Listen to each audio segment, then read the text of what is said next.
আসসালামু আলাইকুম। কিতা করেন সবাই বালা নিয়ে? আশা করি সবাই বালা আছেন। আমিও বালা আছি আলহামদুলিল্লাহ, আল্লাহর রহমতে আর আপনার দোয়ায়। আজকে আপনারা লাগি আরেকটা রান্দার ভিডিও লই আইলাম। আশা করি আপনারা বালা লাগবো। আজকে বাসাত রাঁধছিলাম আলু আর টমেটো দিয়া কাতলা মাছ আর কি, শুদ্ধ ভাষায় কয় কাতল মাছ। তে আমি কেমনে রান্ধি আপনার মাঝে শেয়ার করতেছি। আশা করি ভিডিওটা সবার ভালো লাগবো।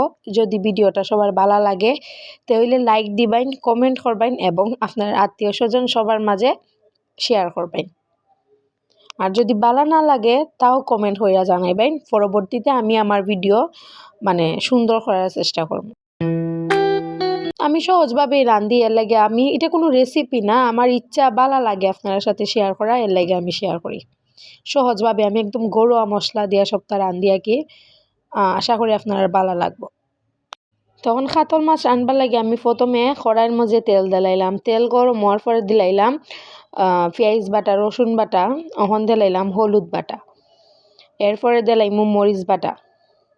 তে আমরা একটু তা বাটা মশলা ইউজ করি আর কি, মরিচ হলুদ ইতা বাটা দিই বা আমরা ভালো লাগে। আপনারা তো গুঁড়া মশলা যদি ইউজ করতে চান গুঁড়া মশলাও ইউজ করতে পারবেন। আমরা বাটা মশলা ইউজ করি, ভালো লাগে। পরে যাতে মশলাটা না ফুরে এর লেগে সামান্য একটু পানি দিলাইলাম।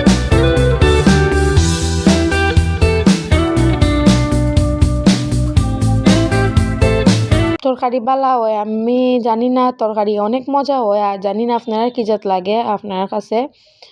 আমরা বাসার সবাই খাইয়া ভালো করেন, আপনারা দীক্ষা কি জাত লাগে বাসাত আপনারা ট্রাই করুন, একবার কমেন্ট করে জানাইবেন বাসাত ট্রাই করলে যদি ভালো লাগে। এরপরে দিলাইলাম পরিমাণ মতো জিরা গুঁড়া আর পাখরের গুঁড়া। এরপরে দিলাইলাম পরিমাণ মতো লবণ। পরে সুন্দর করে মশলাটা ভালো মতো একটু করে লাইমু, কষাই লাইমু আর কি ভালো করে। এরপরে দিলাইমু কাতল মাছগুলা।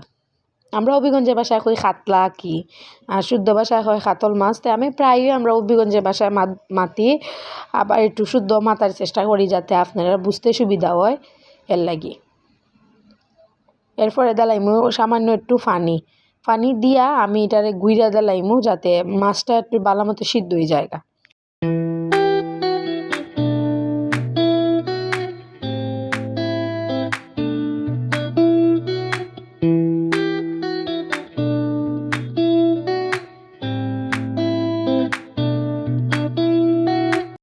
এরপরে মাছটা কিছুটা ওই আইলে পরে দিলাইমু টমেটো আর আলু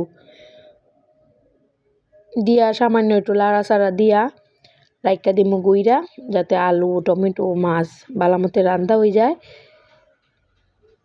আমি বারবার কই আমার ভিডিওগুলা যদি ভালো লাগে দয়া করে কমেন্ট করে জানাইবেন এবং একটা করে লাইক দেওয়া যাইবেন এবং আত্মীয় স্বজনের কাছে শেয়ার করবেন। আর যদি ভালো না লাগে তাও কমেন্ট করে জানাইবেন যাতে আমি আমার ভিডিও কোয়ালিটি আরও ভালো করতাম পারি।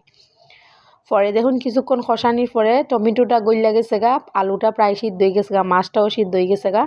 এখন আমি পরিমাণ মতো জুল দিলাইমু। জুল দেওয়ার পরে বাখর পাতা দিলাইলাম, বাখর পাতা ফলা আর পেঁয়াজ ফলা কাঁচামরিচ করা এটা দিলাইলাম। দেওয়ার পরে জাল হইতে দিমু, কিছুক্ষণ জাল হওয়ার পরে লামাই লাইমু আর কি। দেখতে থাকুন আপনারা ভিডিওটা।